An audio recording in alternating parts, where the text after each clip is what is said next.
Hi, this is Dave and welcome to the Table Express, a series of videos where we take a quick look at today's board and card games, looking at them from a family perspective. And today we're taking a preview look at a project that's currently on Kickstarter from Broken Prism Games called WYSIWYG. What you steal is what you get.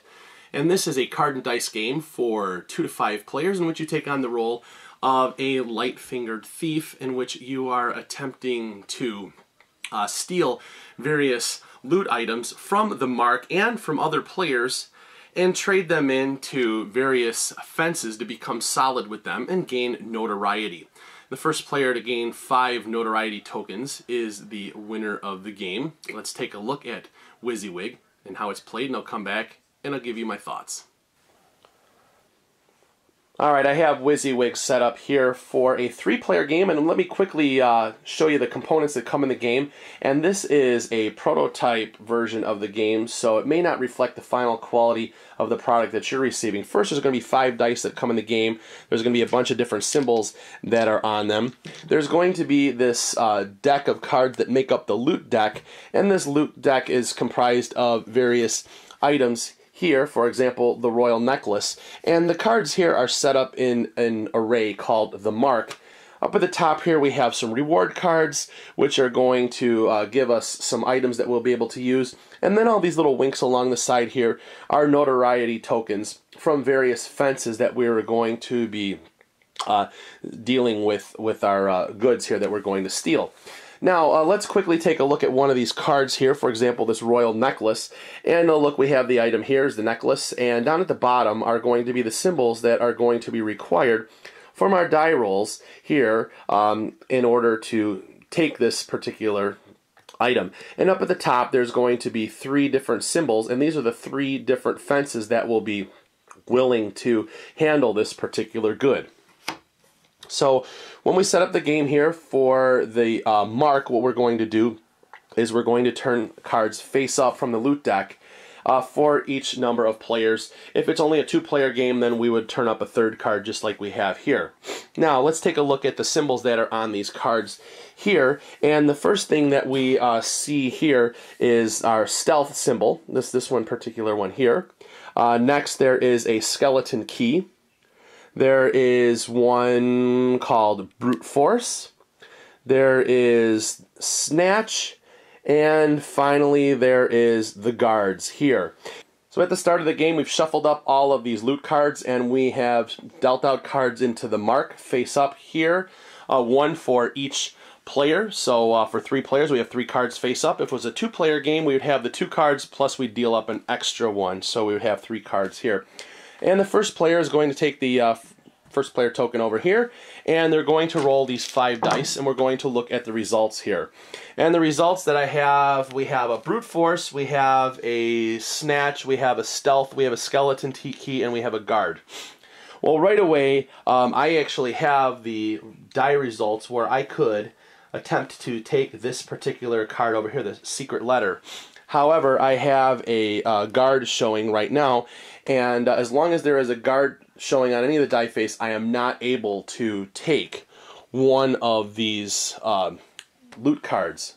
And so what I'm going to do is re-roll that to try and get rid of it, and I have another brute force, and I have a skeleton key. So what I would be able to do then is claim this particular card here and place it in front of me. We can only take 1 card at a time. And now the second player's turn is going to occur. They're going to do the same thing, roll their die rolls here. We've got 2 snatch here, we've got 2 skeleton keys and a brute force. These 2 cards here each requiring 3 snatch, so we're going to try and roll to try and get another one, which we have a 3rd one here. And we will go ahead and claim one of these assorted gems right here. And then we go on to the 3rd player's turn here. And we will do the same thing here. Now, on this particular roll, I have 3 brute force, and what I can do then is I could actually use that to steal a loot card from another player. And so I'm going to go ahead and do that from the first player. I'm going to steal it from them. And then I'm going to continue on my turn that I've rolled those 3 rolls, and I'm going to try to see if I can actually get something else. I've got 1 snatch there, and see if I can get 2 more. And actually I have 4 of them So I'd be able to take this particular card as well. So that was a very, very good turn for this for player number 3. Now, if I had managed to roll a 5th snatch here and had 5 of a kind, I would immediately be able to take any of these notoriety tokens off to the side here of my choice and take a card from this reward deck. So it's actually a really kind of a cool thing to be able to do. But that's one particular round here. Now, what's going to happen is after everybody has had a chance to steal from the mark, if there are any cards were left over, they would be discarded, and you would have new cards that are going to be dealt out. So we have 3 cards here.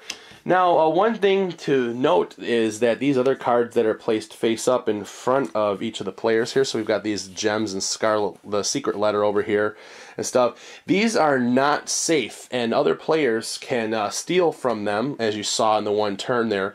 But what's going to happen is, over the course of the game, players are going to be rolling, and they are going to be acquiring these various loot items. For example, here, this one, this arcane tablet, maybe this amethyst chain, and this locked chest. For the sake of argument, let's say that this player had built up these 3 items here.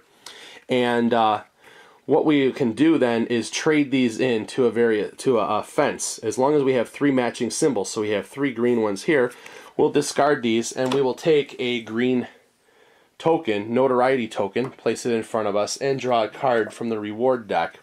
And here we see this ice bomb, one-time use, freeze 1 loot. We can use that to essentially have 1 loot where it's not going to be able to be taken by anyone. So you can use this to stop an opponent from gathering something that may potentially have them win the game. Now, over the course of the game, we're going to be continuing to roll these things. With these guards, if you roll, anytime you roll 3 guards on your turn is going to immediately end. And so we're going to be going along and gathering up these various notoriety tokens, and the first player to get 5 different ones, 5 of the 7 different notoriety tokens, which means that then they would be solid with those particular fences, is going to be the winner of the game, and that is how you play WYSIWYG. Alright, so there you had a brief overview of how to play WYSIWYG. And to summarize this game, it is a set collection game, and you are using dice in specific face configurations to steal loot cards from the mark, or if you're fortunate enough to get 3 brute force, you can steal them from another player. Or if you are having a bad roll and you have 3 guards, your turn is automatically over. Or if you're really, really fortunate enough to get 5 of the same symbol showing up, then you automatically will be able to take a notoriety token of your choice and gain a reward card from the reward deck. So you have a good variety of results that you can use, and it lends to a good pressure luck aspect too, because the more things you're trying to do, the more times you're trying to chuck those dice. And you have a couple things that are going to either work in your favor or work against you. You can actually have really, really good die rolls to be able to claim some things, but those guards can really put a hampering on your efforts, because at the end of your die rolls, if you have a guard showing, even if you are able to claim one of the loot cards, you're not able to gather up anything because the guards see you and they're going to stop you. You can, essentially, like I said, you can have your turn end up as a bust if you end up with 3 guards on your turn, but you can also use your brute force to steal from other players, and so those are the couple elements that make this game stand out from other set collection games, because as long as you have cards in front of you, if they're not turned in where you're solid with a fence, they are at risk of being lost. So you have a little bit of risk management in there, and you have the pressure luck aspect from the die rolls. It's a solid game with very simple rules. It's very easy to play, something that a family can enjoy. Looking at the game from a family perspective, you do have a game that you can sit down and play together with the simple rules. A family can enjoy it and they can spend some good quality time together. And you do have some really couple of things where you can make decisions of what you're going to do and how you're going to, if you're going to press your luck. So you have risk versus reward that's going to be going on. And you have kind of a cool theme, you know, lighthearted. You can actually work on stealing from other people. Not that it's something that you should do in real life, but it's a fun game where you are attempting to take from other people and you're trying to become notorious. So kind of something that's you know, good harmless family fun, playing with kind of a cool theme of stealing some items and then dealing with a fence and becoming solid with them. So really kind of a cool game, this WYSIWYG. It's currently on Kickstarter right now.